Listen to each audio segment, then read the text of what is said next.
Welcome to the Fire and Earth podcast with your hosts, Jason Mefford and Kathy Gruver. Fire and Earth, giving you the keys to unlock your limitless potential. Welcome to another episode of the Fire and Earth podcast. I'm your co-host, Jason Mefford. And I am Kathy Gruver, and we are so excited today to have another phenomenal special guest join me in welcoming Karen Stultz to the show today. Yay. Karen, thank you so much for being on. We can't wait to talk to you. Well, thank you so much for having me. It is a total pleasure hanging out with you guys. I mean, I can just feel fun is number one, and fun we're going to have. Woohoo! We are going to have fun. That's we right. do try our best. Sometimes we get silly, but that's okay too. So why don't you tell everybody who you are? Well, that's very true. Who you are, how you got to what you do. Give us the rundown on all that. Oh, all of that stuff. Well, basically, I'm a six-figure mindset mentor and an online business strategist who throws in some creativity with something I like to call HET, which is heart energy techniques. Using little things like, I've created the system basically from hypnosis. I have a degree in hypnotherapy. I'm a master NLP. I have certifications, but none of that makes any difference. I mean, it's basically, you want results, right? So I've just integrated everything and EFT and all of those different techniques, and there are hundreds of them. And for those that don't know, EFT is emotional freedom techniques, and it's techniques because there are so many of them. So I've just integrated all of them along with essential oils and different things to help alleviate the blocks, the frustrations, the procrastination, and relationship problems too. It also helps that. HET does. So yeah, with the coaching, and then that's great. Once you get rid of that, you can actually grow your heart-centered business. Well, because I think that's that's the biggest thing. You talked about blocks, frustrations, and obviously procrastination, which usually procrastination is because of some block, right? Mm-hmm. And I know exactly. we've talked about this. I mean, we love hypnosis, NLP, EFT, all this kind of stuff. We geek out on this stuff on here, so we're glad to have you, right? But it's just amazing. I mean, like you said, your HET, heart energy techniques. How much of the time it's us that are blocking what's going on? It's some energy block. It's us not understanding some of these simple and very powerful techniques that a lot of people just don't know about, right? That's it. And the thing is, they're so simple that a lot of people cannot believe that they're actually feeling better because it's so simple. And I had a client yesterday, she's been really struggling with relationship loss. And we did one of the HET techniques, and it was like, oh my gosh, I feel light. It's like, wow, what happened in one session? Yeah, and that's great. And I think I love that you said simple, because I was just going to say that. I've had so many people where, like my father or family members or, clients, where I introduce some simple technique and they go, it can't be that easy. What if it is that easy? Well, then everybody be doing it. Well, what if it's that easy? What if you try it and you see that it works, and then you can tell all of your friends at the bowling league that it is that easy? I think we have this idea in our mind that we have to struggle, that we have to suffer, that it has to be so complicated, because we all know that it's not what's happening, it's the story we tell ourselves about what's happening. So talk about the simplicity of some of these techniques. I love that you're like me, lifetime learner, get all these techniques, turn them into one thing. What was that point where you realized, hey, I need to just sort of make my own thing? Well, I'll tell you, it basically, I was never into this. This was like total woo-woo. I was like, probably your father, it can't be that easy. But I knew deep down that anything had to be relatively simple, relatively fast. So I started studying coaching. Found out coaching is great. It's wonderful, so much faster than and better than 20 years of in-office psychotherapy, in my estimation. And I said, but it isn't fast enough. Not for me. I need help. I need help now. What else is out there? So like you, lifelong learning. And I found that but the oils help, but the oils only help if you also do this. And that person is not into hypnosis, and they just want to prove you wrong. So what is another way? What is another way?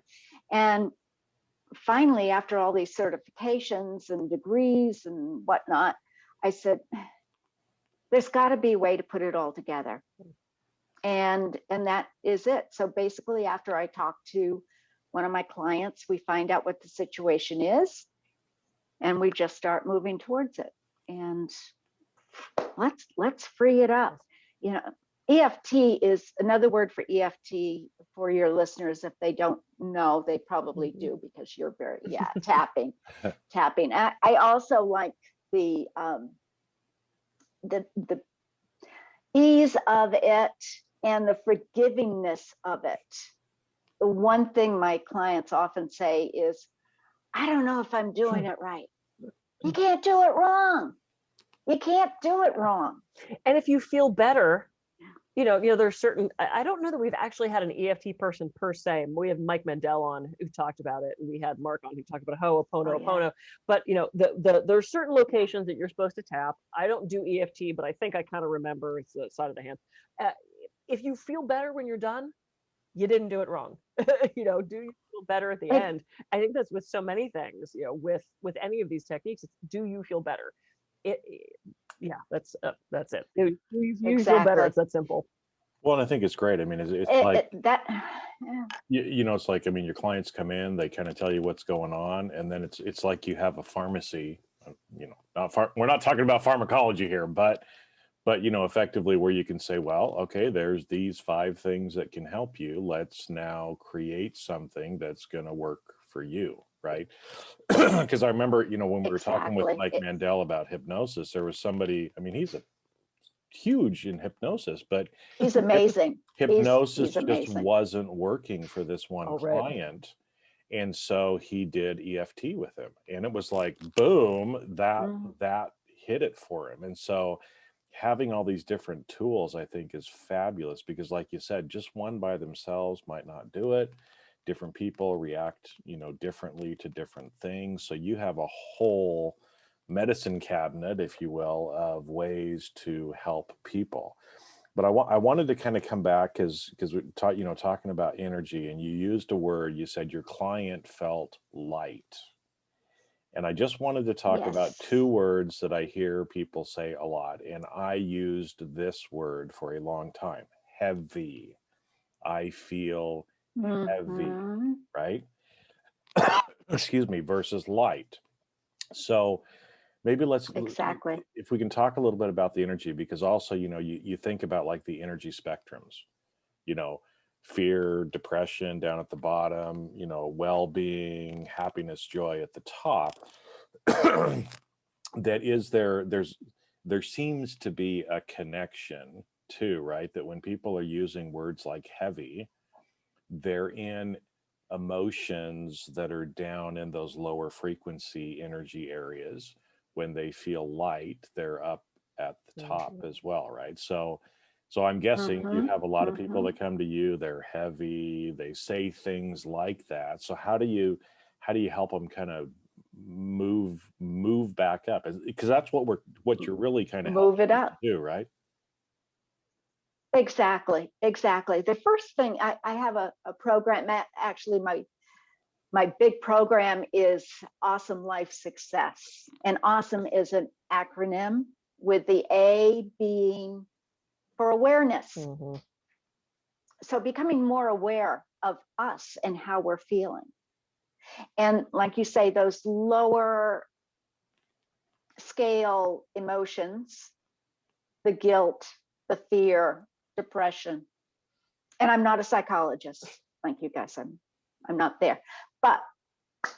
And that's why what I do is not going to hurt you.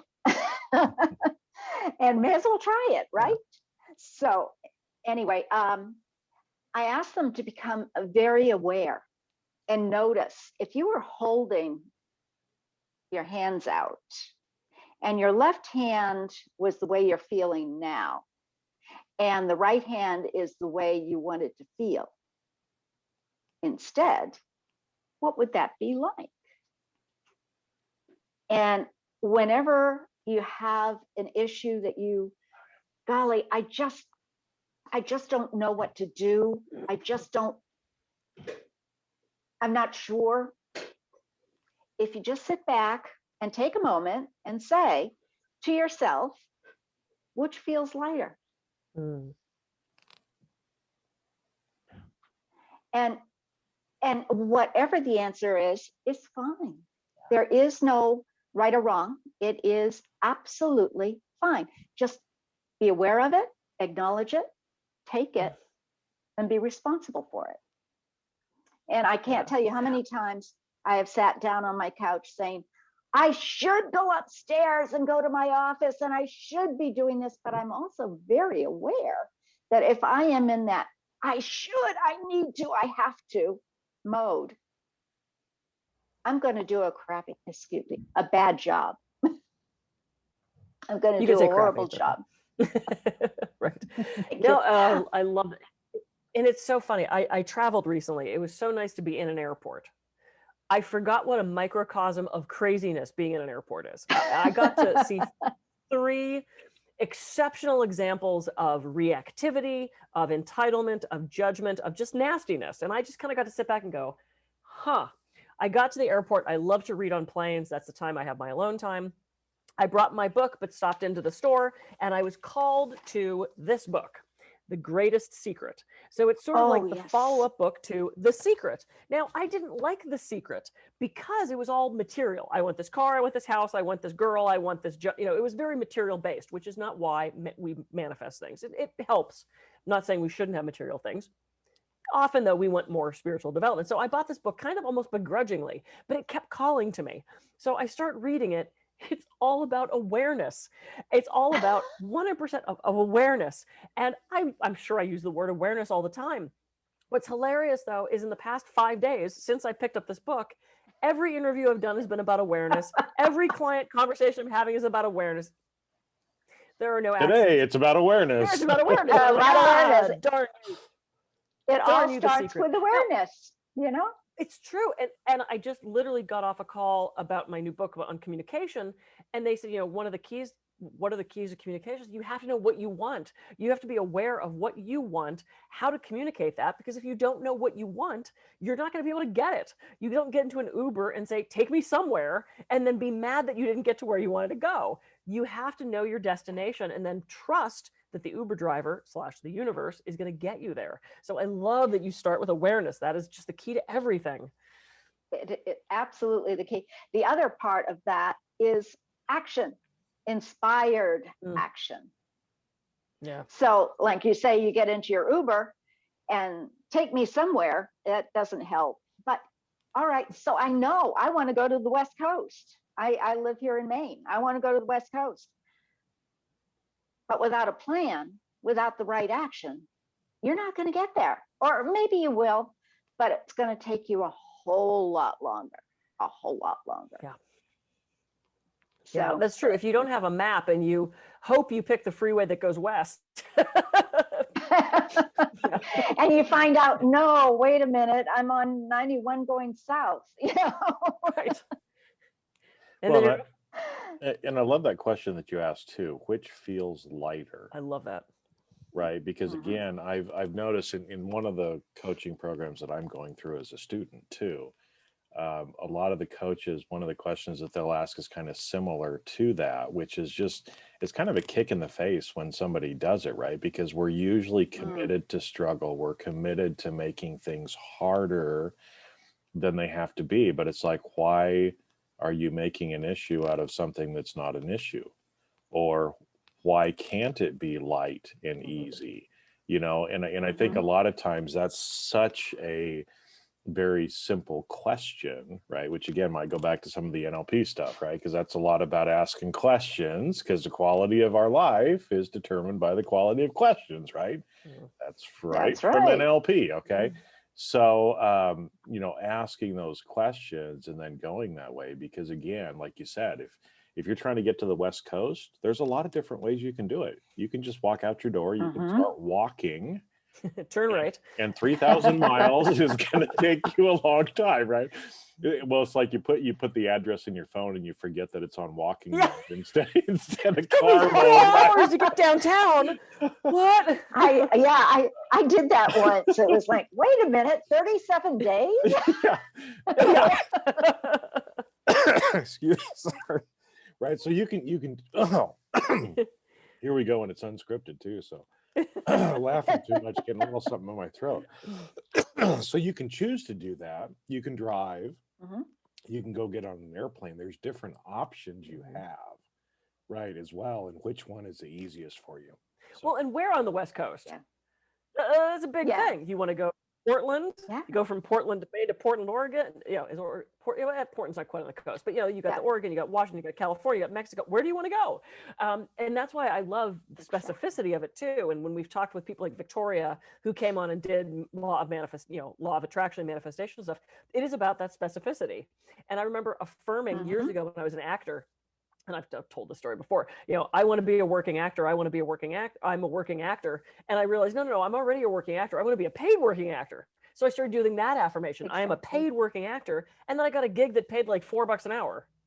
A little more specific. Need to be a little more specific, you know. And so now when I do my affirmations at night with my mental bank and stuff like that, I have this many clients at this much money, and I weigh this much pounds, and I weigh, you know, it's like, be specific with what you want and what feels better to you. I love that you do that. People have done the, you know, leaning forward, leaning back when you say something, sort of muscle. But I love muscle testing. I love the what feels lighter. I've never heard that before. That's so great. Yeah. So and I love that. It is all about awareness again, isn't it? And what happens if they don't know where they're going, or they are having a real challenge, oftentimes it's because they are a little afraid to actually look at something, because hey, you know what, I am stuck here and it can't be easy because I'm not worth anything if it's easy. And it's like, and that's getting into psychology, which I am not, but you know, why not? Like you say, what if it was? What if it was easy? Okay, so what if it was simple? And you're bringing up something. So Kathy was just talking about the awareness keeps hitting her in the face, right? So you've hit on one that's been hitting me in the face, which goes back to self-worth, which is, you know, again, that how much of us being held back is really because of some of these unconscious blocks that we have related to self-worth. And we all have these, right? I mean, everybody who we think is great is really struggling with this as well. And how actually just focusing on something even as simple as, like you said, being aware, and something like self-love, self-care, actually, you know, really having a sense of self-worth, and we are worthy of having those things manifest. Because again, as I keep getting hit in the head with the 2-by-4 on this, that it's like, if things aren't working out the way you want, that's probably one of the biggest areas to work with. So I'm interested, you know, in your clients, does that kind of pop up as a common theme with them usually? Absolutely. And it took me a long time to realize that I had that same issue as well. So I think like you say, everybody does in some level. And the more you stretch out, that old programming comes back and says, oh, wait a minute. All right, we let you stretch to this point, but we're not sure about letting you stretch to that point. So what I love to do is the opposite. in EFT. I don't know if you've ever heard of that. I use that in my HET, which is basically the tapping. You tap on energy meridians around your face and head. And with each tap, you say something opposite. So, I'm not worthy enough to have this. Sure I am. No, I'm not. I am totally worthy. No, I'm not. Yes, I am. I am totally worthy. No, I'm not. Yes, I am. Yes, I am. No, I'm not. No, I'm not. And then my part that I've added is taking your palm of one hand, putting it on the inside of the wrist of the other hand, taking a deep breath in, release, and saying peace. And just saying it helps you get centered. And then notice, again, getting back to awareness, what came up? Did you feel like you were not telling the truth when you said you were not worthy? Maybe. And if not, what else came up? Why aren't you worthy? Let's tap on that. Let's work on that. Yeah, I've never heard the opposite. I've always heard of EFT as far as, being like the positive kind of affirmations that you're saying. But it's interesting to go through that because you're effectively reprogramming yourself, right? By bringing out those negative thoughts or feelings that we're having and then convincing yourself or showing yourself, no, I actually am worthy, right? Or even finding a way to, if it's too much to handle, to be able to just say, okay, maybe I'm not worthy of it right now, but I know I am worthy. So I expect that I will be able to do it if I do this one little thing. This one little thing will make me feel a whole lot better. I'll feel lighter. I can follow through a little bit better. Yeah. Yes, I can do this. It gives you hope. Yeah. Hope is what we all need. That's so great. Absolutely. And one of the questions I like to ask because again, the self-worth thing comes up in almost every single one of my coaching clients, whether it's fear of failure or fear of success. Are you worth that thing that you're saying you want? And so they have that voice that says they're not worthy. And I always ask, is that your voice or is it someone else's voice? Oh, it's my mom. And then we get to go from absolutely. that. It's those things that you were told love as a that. kid. Don't be too big. Why are you showing off? Nobody cares what you just did. Social media's ruined that because everyone has a platform now and they can be as big as they want or as big as they want to make up. But it is that what are we telling ourselves and what are these people throughout our lives telling us? So when you have a client who, and you just sort of touched on it, has that message from their past, as well as the tapping and everything, do any of the other techniques you use help to sort of shut that negative mom voice out or that aunt that was nasty or whatever it is? Do you have any other techniques that you like? Yeah, well, indeed, being able to do a little bit of the NLP and doing a little bit of timeline and going back and saying, okay, is this yours? Is it somebody else's? How about we just get rid of that feeling altogether? Let's just get rid of that feeling altogether. Because bottom line, unless you have that feeling inside of you, you wouldn't even know that you had an issue. Yeah. Right? Well, it's somewhere coming inside. Yeah, and doing things like a timeline exercise like that, as I've gone through and done some of those before, it's like, you come out of it, it's like, holy shit, right? That voice in my head is not me. That was my brother, right? Now I remember, being 5 years old and hearing this or being disappointed because of a particular situation. It's like, I'm not 5 anymore. So why do I keep thinking that's real and that's still going on, right? And so you can kind of push and get that finally out of your life or cleared by seeing it from this different perspective. And I kind of like looking at it as once you're aware of it, you can make a conscious decision to make that change, as opposed to pushing it away, because pushing it away is kind of resistance. And once that resistance comes in, your subconscious, as you all know, is going to say, whoop, we're not going to let you, we're stopping you right here. So being able to, just really, and one of the little things just on the tapping again, right in front of your ear.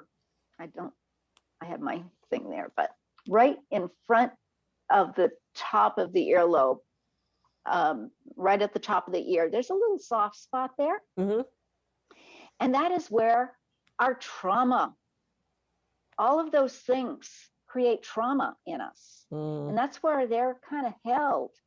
So being able to just massage that along with the eye, so, putting your hand like all 4 fingers on the side of the eye and right at the top. That's great. Just massaging that as you were thinking about that and saying, I'm making a decision.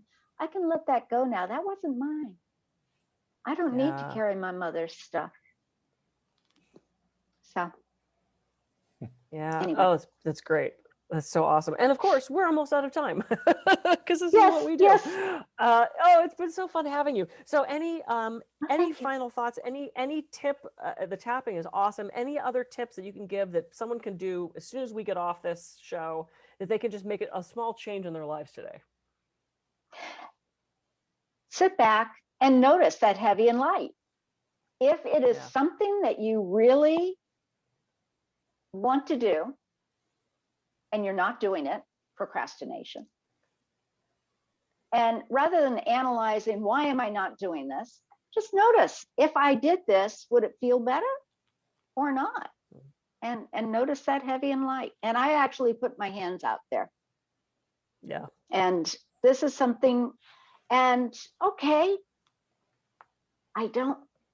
being forgiving to yourself. There's no reason in the world that you have to do it. Well, and so allow yourself. And I'm guessing when you do this with clients too, right? Because I see this, a lot of people I work with are very left brain analytical. And so they like to overthink everything, right? And so when you're doing an exercise like this, again, I'm guessing you want it to be quicker, intuitive kind of hits, because again, once you get to the 7 or 8 seconds, now your consciousness is starting to come back in and you're talking yourself out of what you already know, right? So again, as people are doing this, sit back, notice if it's heavy or light. Don't sit there and like fret on it for a minute, right? It's like you're going to know pretty quick when you ask yourself that question, I think too, right? Absolutely. And all it does take a little bit of willingness to be aware. Willingness to make that shift, and recognizing that if indeed this is something that you truly would like to change, millions of people have already made that change, including myself. So it doesn't mean that you have to make the same change and jump. Do it little step by step by step. I think that we forget that. I've had so many people say, how do you write a whole book? I don't. You write word by word, and then you have a paragraph, and then you have a chapter. And then, I think we do, when we're making those big decisions of, do I stay or go in my marriage? Do I say yes to this promotion, or do I quit my job? That seems like such a huge thing. And we forget that we can do these incremental changes and to trust the answer. Because I know I've had opportunities where I'm like, I should probably take that. And then it falls through and I'm like, oh, thank God. And I realize, I actually didn't want, it's the flip the coin thing. And then how do you feel about the result? If you're disappointed, then you've answered your question. If you're excited, then you answered your question.